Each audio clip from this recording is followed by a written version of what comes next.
Students असी अपने +2 class का second essay the March king उसकी स्टडी कर रहे हैं। असी ऑलरेडी इस दी बेटा 5 क्लासेस लगा चुके। पहलियां 4 क्लासेस दे विच मैं तुहानू पूरा जिहड़ा चैप्टर है इसकी एक्सप्लेनेशन ते एनालिसिस कराई है बहुत ही सिंपल लैंगुएज दे विच। थोड़ा चैप्टर वड्डा सी इस करके 4 क्लासेस लगानियां पै गईयां आपां नूं। ते कल मैं तुहानू इस दियां 2 एक्सरसाइजिज विद सॉल्यूशंस मैं समझाए सी, पूरे हल करके दिखाए सी तुहानू। तो उम्मीद है बेटा कि तुसी जड़ियां पिछलियां 5 क्लासेस है मार्च किंग दियां समझ गए होंगे ते तुसी अपनी नोटबुक्स से भी नोट कर लिया होना। ते अज बेटा आपां इस दे अगे करांगे जो साडियां टैक्सचुअल एक्सरसाइजिज ने वो करांगे असी।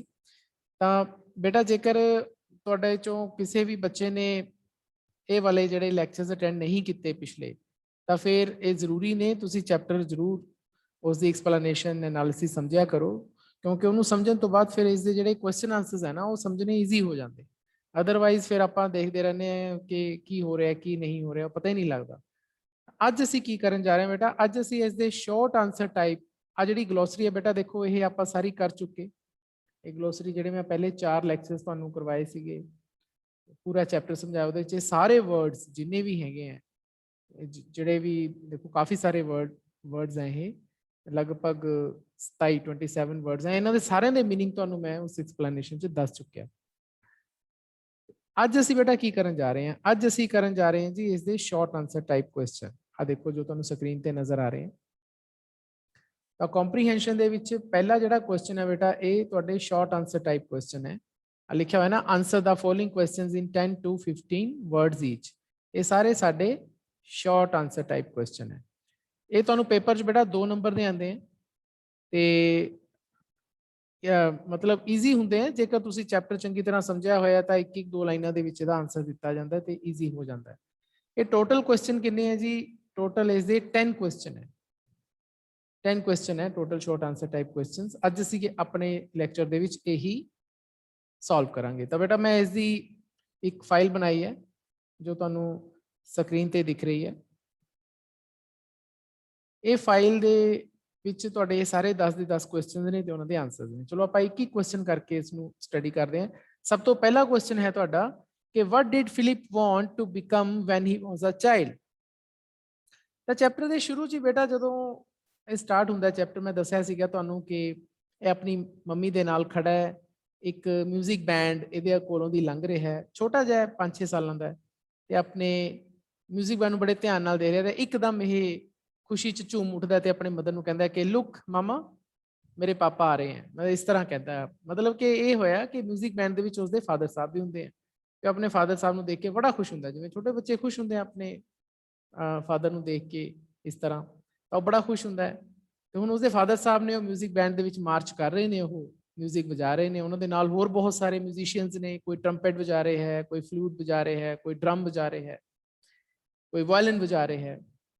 इसके फादर साहब ने बड़ी अच्छी जी ड्रैस पाई हुई है, तो देख के फिलिप बहुत ही ज़्यादा एक्साइटेड हो जाता है। उन्होंने देखदे सारी अपने मदर को कहता है, हालांकि देखो छोटा जहा बच्चा है, वो अपनी मदर को कहता है कि I will become a musician, कि मैं भी अपने डैडी वांगू म्यूजिशियन बनूंगा, संगीतकार बनूंगा। तो बेटा बचपन तो ही जो फिलिप है वो म्यूजिशियन बनना चाहता। साडा क्वेश्चन भी यही है, वट का मतलब की फिलिप चाहता सी, what did Philip want, want का मतलब चाहना, टू बिकम बनना when he was a child, जो वो एक बच्चा सी, जो छोटा जहा सी बच्चा, तो उस टाइम बचपन तो ही वो की बनना चाहता सी। तो मैं तुहानू बेटा इंसीडेंट समझा चुकिया, चैप्टर के शुरू च वो डिक्लेयर कर दिंदा है कि मैं तो म्यूजिशियन बनना है। तो आप answer लिखांगे he wanted to become uh musician. ना म्यूजिशियन का मतलब बेटा होंदा है संगीतकार, ठीक है। म्यूजिक तो देखो म्यूजिक तो म्यूजिशियन बन जाता है, पिछे आप IAN ला दिए तो म्यूजिशियन बन जाता है। उसका मतलब की है, म्यूजिक का मतलब संगीत, म्यूजिशियन का मतलब संगीतकार। सैकेंड क्वेश्चन है जी कि why did Philip learn violin quickly. हुण सानू ये पता लग जाता है कि शुरुआत चो ही कि अपने फादर की तरह फिलिप भी म्यूजिशियन बनना चाहता है, लेकिन हुण म्यूजिक तो कई तरह के इंस्ट्रूमेंट से प्ले हो सकता है। तो यही की चुनता है, ये चुनता बेटा वायलिन बजाना। तो इतने क्वेश्चन यही है कि वाई, क्यों फिलिप सीख गया, लर्न का मतलब सीख गया वायलिन बजाना ਇੰਨੀ ਤੇਜ਼ੀ ਨਾਲ ਕੁਇਕਲੀ ਵਾਇਲਨ ਨੂੰ ਪਲੇ ਕਰਨਾ ਉਹ ਇੰਨੀ ਜਲਦੀ ਕਿਉਂ ਸਿੱਖ ਗਿਆ? ਬੇਟਾ ਕੋਈ ਵੀ ਕੰਮ ਜਦੋਂ ਅਸੀਂ ਕਰਨ ਜਾਂਦੇ ਹਾਂ ਨਾ ਤਾਂ ਅਸੀਂ ਕੰਮ ਉਦੋਂ ਸਿੱਖਦੇ ਹਾਂ ਜਦੋਂ ਸਾਡੇ ਅੰਦਰ ਦੋ ਗੱਲਾਂ ਹੁੰਦੀਆਂ। ਇੱਕ ਤਾਂ ਦੇਖੋ ਲਗਨ ਹੋਵੇ, ਜੇ ਤੁਹਾਡੇ ਅੰਦਰ ਉਸ ਕੰਮ ਕਰਨ ਦੀ ਲਗਨ ਹੈ ਤਾਂ ਤੁਸੀਂ ਉਹ ਕੰਮ ਜਲਦੀ ਸਿੱਖੋਗੇ। ਨੰਬਰ 2 ਤੇ ਜੇ ਤੁਹਾਡੇ ਅੰਦਰ ਟੈਲੈਂਟ ਹੈ, ਜੇ ਵਾਕਈ ਉਸ ਕੰਮ ਕਰਨ ਦਾ ਟੈਲੈਂਟ ਹੈ, ਹੁਨਰ ਹੈ, ਤਾਂ ਉਹ ਕੰਮ ਤੁਸੀਂ ਜਲਦੀ ਕਰ ਲਓਗੇ। ਇਹ ਦੋਨੇ ਚੀਜ਼ਾਂ ਕਿ ਟੈਲੈਂਟ ਵੀ ਸੀਗਾ ਫਿਲਿਪ ਕੋਲੇ ਤੇ ਉਹ ਉਸਦੇ ਅੰਦਰ ਲਗਨ ਵੀ ਸੀ। ਤਾਂ ਦੋ ਚੀਜ਼ਾਂ ਯਾਦ ਰੱਖਣੀਆਂ ਕਿ ਉਸਦੇ ਅੰਦਰ ਇੱਕ ਟੈਲੈਂਟ ਵੀ ਸੀ ਤੇ ਦੂਸਰਾ ਉਹਦੇ ਅੰਦਰ ਈਗਰਨੈਸ ਵੀ ਸੀ। ਤਾਂ ਇਹ ਦੋਨੇ ਚੀਜ਼ਾਂ ਫਿਲਿਪ 'ਚ ਸੀਗੀਆਂ। ਬਚਪਨ ਤੋਂ ਹੀ ਉਹ ਮਿਊਜ਼ੀਸ਼ੀਅਨ ਬਣਨਾ ਚਾਹੁੰਦਾ ਸੀ, ਫਾਦਰ ਸਾਹਿਬ ਨੂੰ ਦੇਖ ਕੇ ਉਦਾਂ ਦੀ ਬਣਨਾ ਚਾਹੁੰਦਾ ਸੀ ਤੇ ਉਸਨੇ ਵਾਇਲਨ ਪ੍ਰੈਫਰ ਕੀਤੀ ਮਿਊਜ਼ਿਕ ਇੰਸਟਰੂਮੈਂਟ ਦੇ ਤੌਰ ਤੇ ਵਾਇਲਨ ਵਜਾਣੀ ਸਿੱਖ ਗਿਆ। ਤਾਂ ਅਸੀਂ ਆਨਸਰ ਬੇਟਾ ਹੀ ਲਿਖਾਂਗੇ ਕਿ ਹੀ ਵਾਜ਼ ਟੈਲੈਂਟਡ ਐਂਡ ਈਗਰ ਟੂ ਲਰਨ। ਤਾਂ ਟੈਲੈਂਟਡ ਦਾ ਮਤਲਬ ਕਿ ਉਹ ਮਤਲਬ ਉਸਦੇ ਅੰਦਰ ਹੁਨਰ ਸੀ, ਟੈਲੈਂਟਡ ਦਾ ਮਤਲਬ ਹੁਨਰਮੰਦ ਸੀਗਾ ਉਹ। ਟੈਲੈਂਟਡ ਆਪਾਂ ਕਹਿ ਦਿੰਦੇ ਹਾਂ ਕਿ ਬੱਚਾ ਬੜਾ ਟੈਲੈਂਟਡ ਹੈ ਨਾ, ਕਹਿ ਦਿੰਦੇ ਹਾਂ ਆਮ। ਤੇ ਈਗਰ ਟੂ ਲਰਨ ਤੇ ਉਹ ਉਸਦੇ ਅੰਦਰ ਲਗਨ ਸੀ, ਉਸਦੇ ਅੰਦਰ ਲਗਨ ਸੀ ਕਿ ਮੈਂ ਮਿਊਜ਼ਿਕ ਸਿੱਖਾਂ। ਤੇ ਜਦੋਂ ਇੱਕ ਲਗਨ ਵੀ ਸੀ ਤੇ ਟੈਲੈਂਟ ਵੀ ਸੀ ਤਾਂ ਦੋਨੇ ਚੀਜ਼ਾਂ ਜਦੋਂ ਮਿਲਦੀਆਂ ਨੇ ਤਾਂ ਬੱਚਾ ਬੜੀ ਜਲਦੀ ਸਿੱਖਦਾ ਹੈ। ਜੇ ਤੁਹਾਡੇ ਅੰਦਰ ਇਹ ਸਿੱਖਣ ਦੀ ਚੀਜ਼ ਹੋਵੇ ਕਿ ਅਸੀਂ ਇੰਗਲਿਸ਼ ਸਿੱਖਣੀ ਹੈ, ਦੀਪਕ ਸਰ ਤੋਂ ਬਹੁਤ ਵਧੀਆ ਸਿੱਖਣੀ ਹੈ, ਈਗਰਨੈਸ ਹੈ ਤੇ ਤੁਸੀਂ ਥੋੜਾ ਜਿਹਾ ਤੁਹਾਡੇ ਅੰਦਰ ਟੈਲੈਂਟ ਵੀ ਹੈ ਇੰਗਲਿਸ਼ ਸਿੱਖਣ ਦਾ, ਥੋੜਾ ਜਿਹਾ ਹੁਨਰ ਵੀ ਹੈ, ਤਾਂ ਉਸ ਦੇ ਨਾਲ ਤੁਸੀਂ ਇੰਗਲਿਸ਼ ਬਹੁਤ ਅੱਛੀ ਬਹੁਤ ਜਲਦੀ ਸਿੱਖ ਲਓਗੇ। ਆਹੀ ਚੀਜ਼ ਹੈ ਜੀ। ਤੀਸਰਾ ਕੁਐਸਚਨ ਕਿ why did Philip get into trouble on the day of the concert. ਹੁਣ ਤੁਹਾਨੂੰ ਪਤਾ ਬੇਟਾ ਕਿ ਇਸਨੇ ਇੱਕ ਸਕੂਲ ਦੇ ਵਿੱਚ ਮਿਊਜ਼ਿਕ ਸਕੂਲ ਦੇ ਵਿੱਚ ਦਾਖਲਾ ਲੈ ਲਿਆ ਜਿੱਥੇ ਇਹ ਵਾਇਲਨ ਪਲੇ ਕਰਦਾ ਸੀ। ਈਵਨ ਕਿ ਇਹ ਕਲਾਸਿਸ ਵੀ ਲਾਉਂਦਾ ਸੀ ਮਿਊਜ਼ਿਕ ਦੀਆਂ ਜਿਸ ਦੇ ਵਿੱਚ ਇਹ ਡਾਇਰੈਕਸ਼ਨ ਦਿੰਦਾ ਸੀ।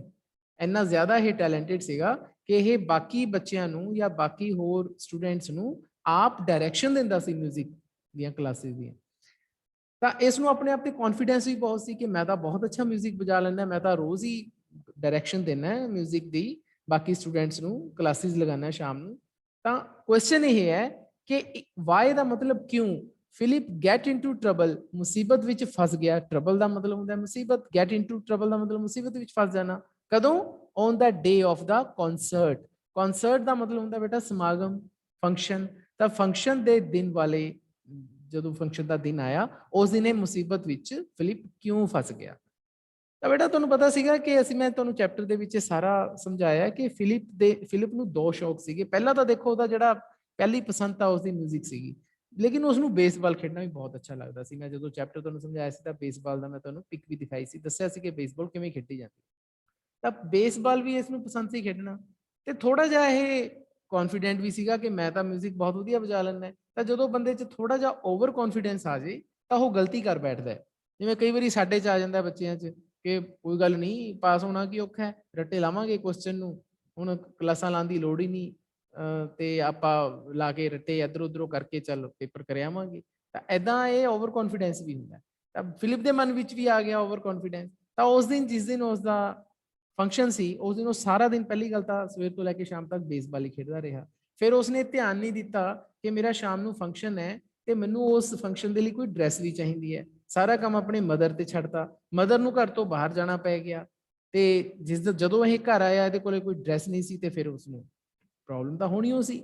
ਹੁਣ ਪ੍ਰੋਪਰ ਫਾਰਮਲ ਡਰੈਸ ਤੋਂ ਬਿਨਾ ਇਹ ਫੰਕਸ਼ਨ 'ਚ ਕਿਵੇਂ ਜਾਵੇ। ਤਾਂ ਇਹ ਪ੍ਰੋਬਲਮ ਆ ਗਈ। ਅਸੀਂ ਆਨਸਰ ਇਹਦਾ ਲਿਖਾਂਗੇ ਹੀ played baseball hole day on the day of concert.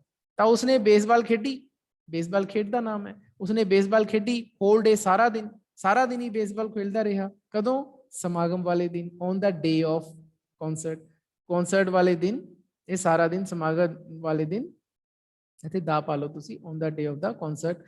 ਤੇ ਉਸ ਦਿਨ ਇਹ ਸਾਰਾ ਦਿਨ ਬੇਸਬਾਲ ਖੇਡਦਾ ਰਿਹਾ। ਹੀ forgot to keep his dress ready for the concert. ਹੋਇਆ ਕੀ? ਫੋਰਗੋਟ, ਫॉरगेट, फॉरगॉट, फॉरगॉटन दूसरी वर्ब लगाई हुई है। वो भूल गया। To keep his dress ready, कि अपनी ड्रेस भी तैयार रखे। To keep his dress ready, अपनी जो ड्रेस पानी है उन्हें फॉर्मल ड्रेस फंक्शन ते पानी है। उन्हें तो नहीं है कि आप जड़ी मर्जी ड्रेस पा देंगे फंक्शन च जाके उत्थे वायलिन वजा के सारे लोगों के सामने स्टेज के उपर आप वायलिन वजा देंगे, एवं तो नहीं होंदा। आपां नूं एक फॉर्मल ड्रेस पानी पैंदी है। तो वो ड्रेस नूं तैयार करन दे विच भुल गया वो गल, सारा दिन खेडदा रहा फॉर द कॉन्सर्ट ते यही प्रॉब्लम उहदी आ गई ते अपनी मुसीबत च फस गया। तो आंसर आपने ये लिखा जी इसका। फोर्थ क्वेश्चन है जी कि how did Philip manage to get a clean dress.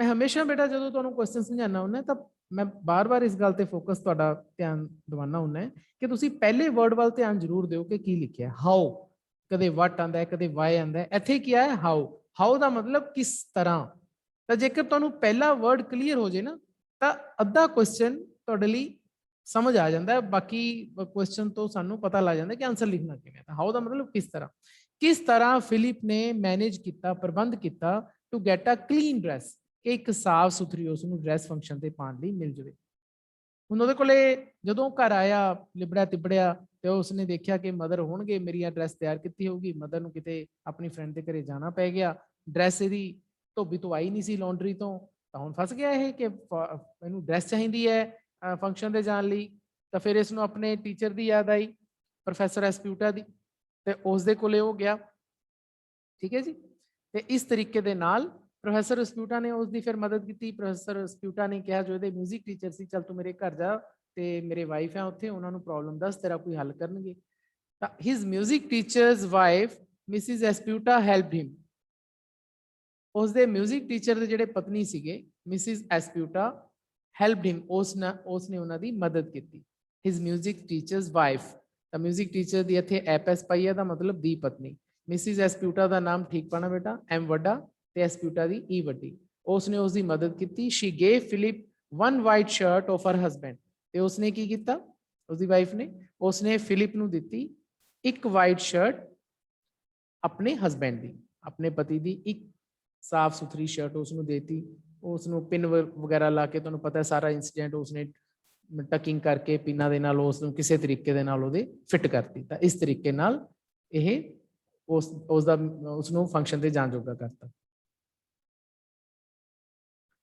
Fifth question है जी कि what made the concert a flop show for Philip for what दा मतलब फिर किहड़ी चीज ने फिलिप दा जिहड़ा समागम सी वो एक फ्लॉप शो करता फ्लॉप शो का मतलब की होंदा है शो जिहड़ा फ्लॉप हो जाए मान लो कोई नवी फिल्म लगे पहले ही ਉਹਦਾ शो लगे सिनेमे च ते कोई देखण ही ना जाए आपां कहने हैं कि फिल्म फ्लॉप हो गई है ना तो ਉਹਦਾ शो फ्लॉप हो गया बेचारे ਦਾ शो काहदा सीगा उसने वायलिन प्ले करनी सीगी कॉन्सर्ट दे विच हालांकि बहुत टैलेंटेड है बहुत अच्छी वायलिन बजाता है लेकिन बच्चे गलती करते हैं इसने थोड़ा जिहा ओवर कॉन्फिडेंस अपने ते दिखाया ते गलती की ते ਉਹਦਾ शो जिस चे सोचता सीगा कि मेरी इन्नी वाह वाह होगी मेरी ताड़ी मेरे शो ते ताड़ियां बजणगियां मेरी प्रेज होगी वो फ्लॉप हो गया ਤਾਂ ਕਿਹੜੀ ਚੀਜ਼ ਨੇ ਫਲॉप ਕਰਤਾ ਜੀ ਵਟ ਮੇਡ ਦਾ ਕਨਸਰਟ ਕਿਹੜੀ ਚੀਜ਼ ਨੇ ਸਮਾਗਮ ਨੂੰ ਫਲॉप ਸ਼ੋ ਕਰਤਾ ਫਿਲਿਪ ਦੇ ਲਈ ਬਾਕੀਆਂ ਦੇ ਲਈ ਅੱਛਾ ਸੀ ਲੇਕਿਨ ਫਿਲਿਪ ਦਾ ਜਦੋਂ ਪਰਫਾਰਮੈਂਸ ਆਈ ਉਹ ਫਲॉप ਹੋ ਗਈ ਕਿਉਂ ਤਾਂ ਬੇਟਾ ਉਹ ਤੁਹਾਨੂੰ ਦੱਸਿਆ ਸੀਗਾ ਕਿ ਜਿਹੜੀ ਹੁਣ ਸ਼ਰਟ ਪਹਿਨਾਈ ਗਈ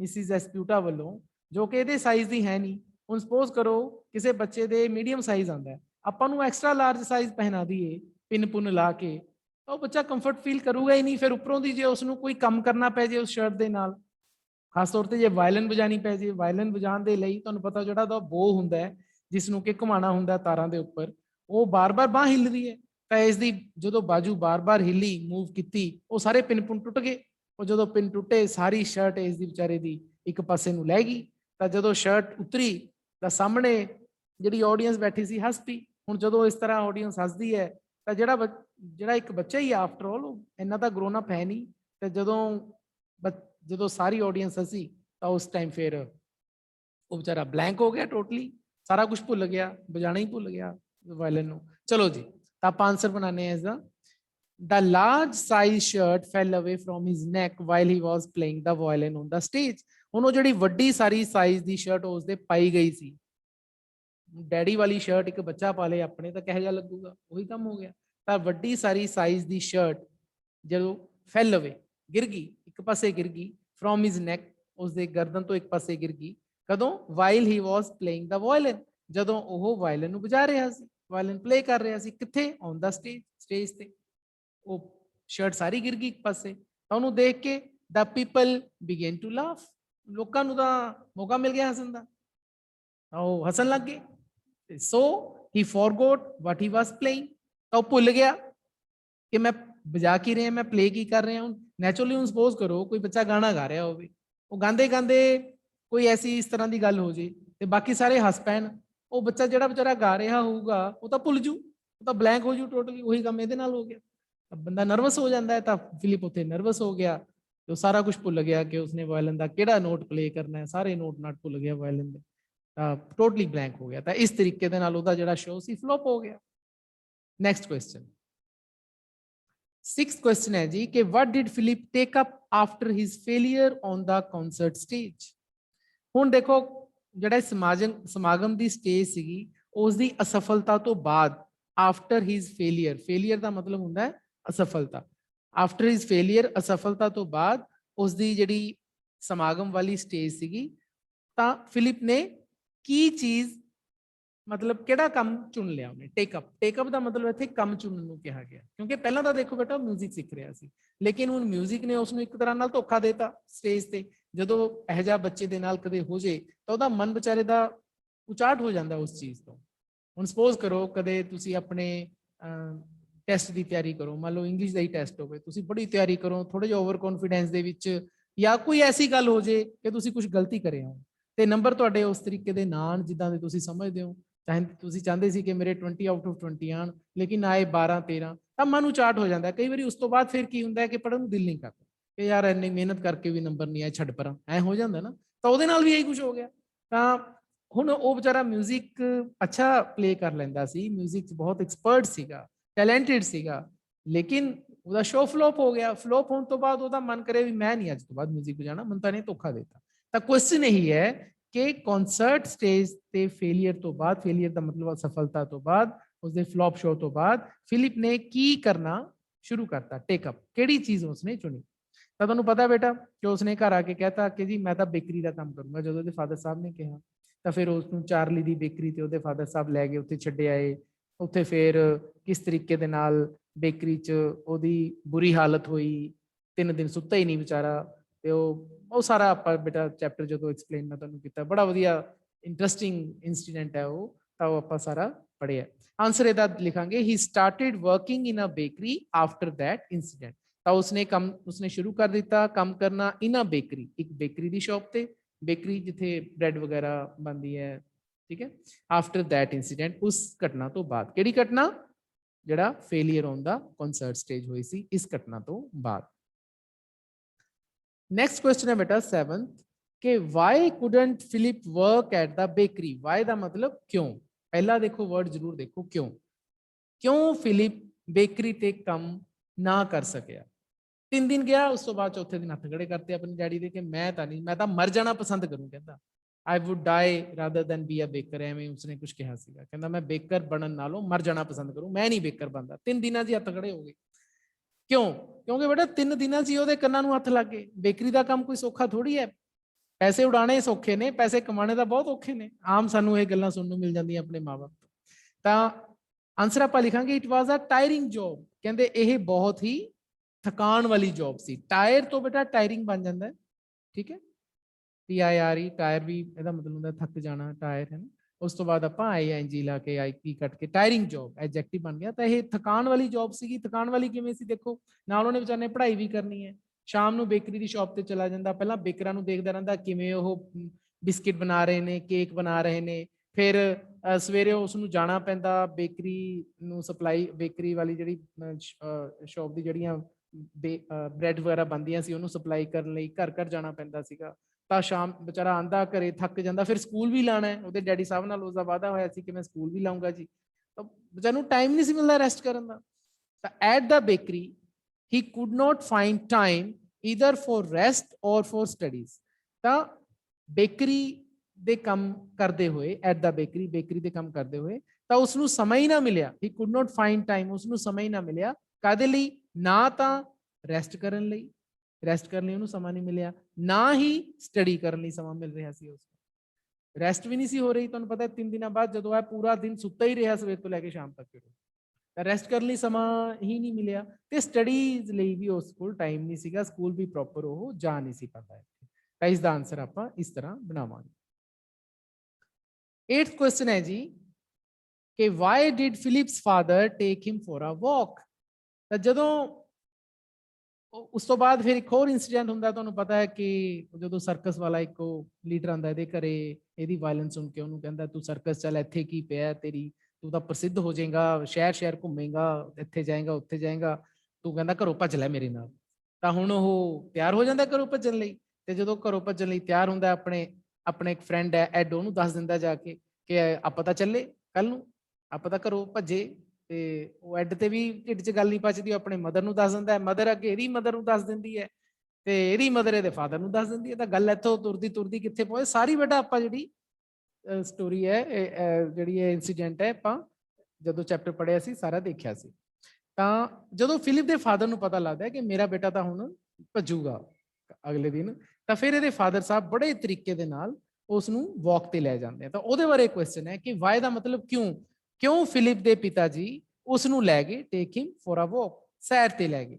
ਤਾਂ ਸੈਰ ਤੇ ਇਸ ਕਰਕੇ ਲੈ ਕੇ ਗਏ ਸੀ ਕਿ ਮੈਂ ਆਪਣੇ ਬੇਟੇ ਨੂੰ US ਮਰੀਨ ਬੈਂਡ ਦੇ ਸਕੂਲ ਦੇ ਵਿੱਚ, ਜਿਹੜਾ ਮਿਊਜ਼ਿਕ ਬੈਂਡ ਹੈ ਉਹਦੇ ਵਿੱਚ ਐਨਲਿਸਟ ਕਰਵਾ ਦਾਂ, ਉੱਥੇ ਭਰਤੀ ਕਰਾ ਦਾਂ, ਤਾਂ ਕਿ ਇਹਦਾ ਮਨ ਉਧਰ ਲੱਗ ਜੇ ਤੇ ਇਹ ਸਰਕਸ ਦਾ ਖਿਆਲ ਛੱਡ ਦੇਵੇ। ਐਂ ਹੀ ਹੋਇਆ ਬੇਟਾ। ਤਾਂ ਫਿਰ ਆਪਾਂ ਆਨਸਰ ਇਹਦਾ ਲਿਖਾਂਗੇ ਕਿ Philips father took him for a walk to get him ਐਨਲਿਸਟਡ as an apprentice in the US marine band. ਥੋੜੀ ਜਿਹੀ ਲਾਈਨ ਵੱਡੀ ਹੈ ਬੇਟਾ, ਮੈਂ ਸਮਝਾ ਦਿੰਦਾ, ਇਹਨੂੰ ਐਂ ਲਿਖ ਕੇ ਆਈਓ ਕਿ ਫਿਲਿਪ ਦੇ ਪਿਤਾ ਜੀ, ਫਿਲਿਪ ਤੋਂ ਬਾਅਦ ਆਪਾਂ ਐਪਐਸ ਪਾਵਾਂਗੇ, ਇਹਦਾ ਮਤਲਬ ਦਾ ਦੇ ਦੀ ਹੁੰਦਾ, ਤਾਂ ਆਪਾਂ ਇੱਥੇ ਦੇ ਪਾਵਾਂਗੇ ਕਿ ਫਿਲਿਪ ਦੇ ਪਿਤਾ ਜੀ ਨੇ ਉਸ ਨੂੰ ਲੈ ਕੇ ਗਏ, ਟੁਕ ਹਿਮ ਕਾਦੇ ਲਈ, ਫॉर ਅ ਵਾਕ, ਸੈਰ ਦੇ ਲਈ, ਤਾਂ ਕਿ ਟੂ ਗੈਟ ਹਿਮ ਐਨਲਿਸਟਡ, ਉਹ ਉਸ ਨੂੰ ਭਰਤੀ ਕਰਾ ਸਕਣ। ਐਨਲਿਸਟ ਦਾ ਮਤਲਬ ਹੁੰਦਾ ਬੇਟਾ ਭਰਤੀ ਕਰਾਣਾ, ਟੂ ਗੈਟ ਹਿਮ ਐਨਲਿਸਟਡ, ਉਸ ਨੂੰ ਭਰਤੀ ਕਰਾ ਸਕਣ। ਕਿਵੇਂ, ਐਜ਼ ਐਨ ਅਪ੍ਰੈਂਟਿਸ, ਅਪ੍ਰੈਂਟਿਸ ਦੇ ਤੌਰ ਤੇ।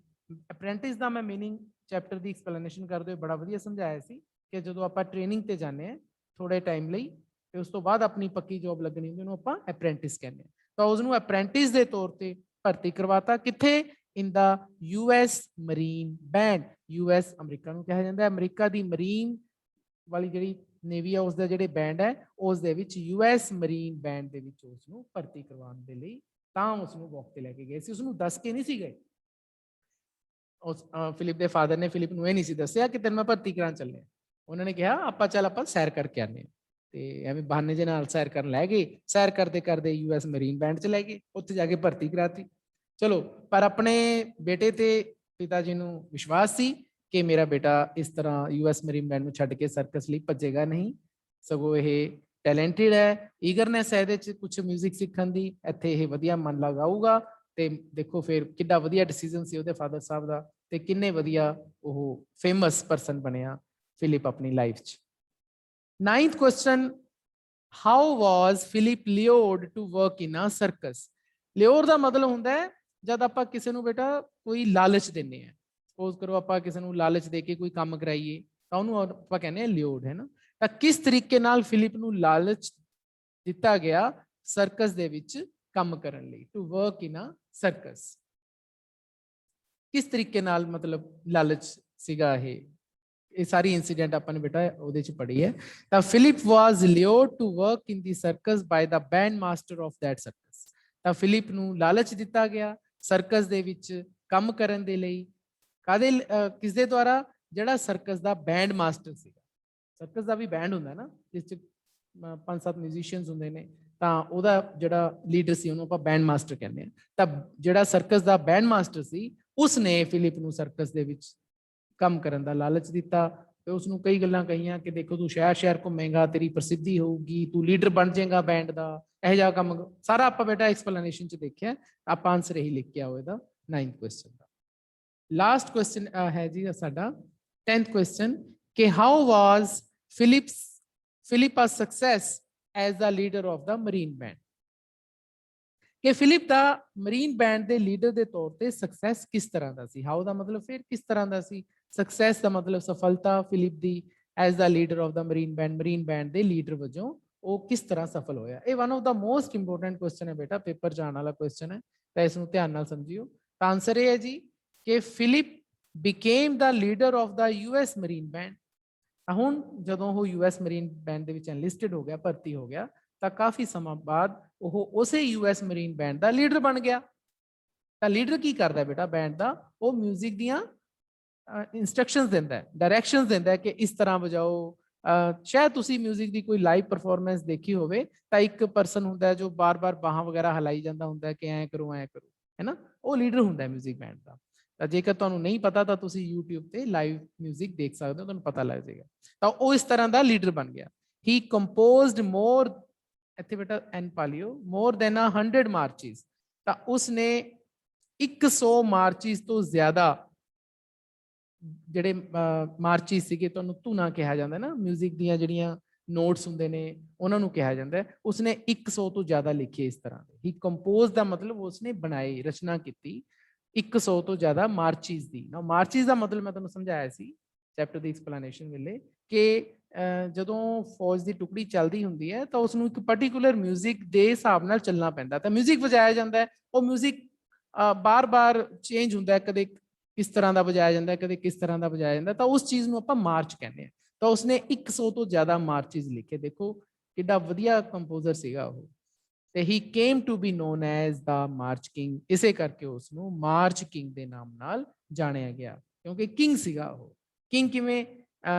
ਮਿਊਜ਼ਿਕ ਦਾ ਕਿੰਗ ਸੀਗਾ, ਮਾਰਚਿਸ ਦਾ ਕਿੰਗ ਸੀਗਾ। 100 ਮਾਰਚਿਸ ਲਿਖਣੀਆਂ ਕੋਈ ਸੌਖੀਆਂ ਥੋੜ੍ਹੀ, ਹੁਣ ਕੋਈ ਬੰਦਾ 100 ਗਾਣੇ ਹਿੱਟ ਬਣਾ ਦੇ, ਆਪਾਂ ਨੂੰ ਮਿਊਜ਼ਿਕ ਦਾ ਕਿੰਗ ਕਹਿ ਦਿੰਦੇ ਆ ਨਾ, ਕਹਿ ਦਿੰਦੇ ਆ ਕਿ ਕਿੰਗ ਹੈ ਜੀ, ਬਾਦਸ਼ਾਹ ਜੀ ਇਹ ਤਾਂ ਉਹ ਵੀ ਬਾਦਸ਼ਾਹ ਸੀਗਾ ਮਾਰਚਿਸ ਲਿਖਣ ਦਾ। ਤਾਂ ਇਸ ਤਰੀਕੇ ਦੇ ਨਾਲ ਉਹ ਮਾਰਚ ਕਿੰਗ ਦੇ ਨਾਮ ਨਾਲ ਮਸ਼ਹੂਰ ਹੋਇਆ। ਜੇ ਕੁਐਸਚਨ ਇਹ ਵੀ ਆਂਦਾ ਹੈ ਕਿ ਉਸ ਨੂੰ ਮਾਰਚ ਕਿੰਗ ਕਿਉਂ ਕਿਹਾ ਜਾਂਦਾ, ਤਾਂ ਤੁਸੀਂ ਇਹੀ ਵਾਲਾ ਆਨਸਰ ਲਿਖ ਸਕਦੇ ਹੋ।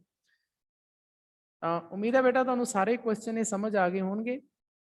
ਇੱਕ ਵਾਰੀ ਮੈਨੂੰ ਤੁਸੀਂ ਦੱਸੋ ਕਿ ਸਾਰੇ ਕਲੀਅਰ ਹੋ ਗਏ, ਕੋਈ ਦਿੱਕਤ ਤਾਂ ਨਹੀਂ ਕਿਸੇ ਕੁਐਸਚਨ 'ਚ? ਹਾਂਜੀ, ਅਮਨਦੀਪ, ਅਰਸ਼ਪ੍ਰੀਤ, ਜਸਪ੍ਰੀਤ, ਖੁਸ਼ੀ, ਰਾਜਵਿੰਦਰ, ਨਹੀਂ ਜੀ। ਸਾਰੇ ਸਮਝ ਆ ਗਏ? ਹਾਂਜੀ। ਹਾਂਜੀ ਸਰ।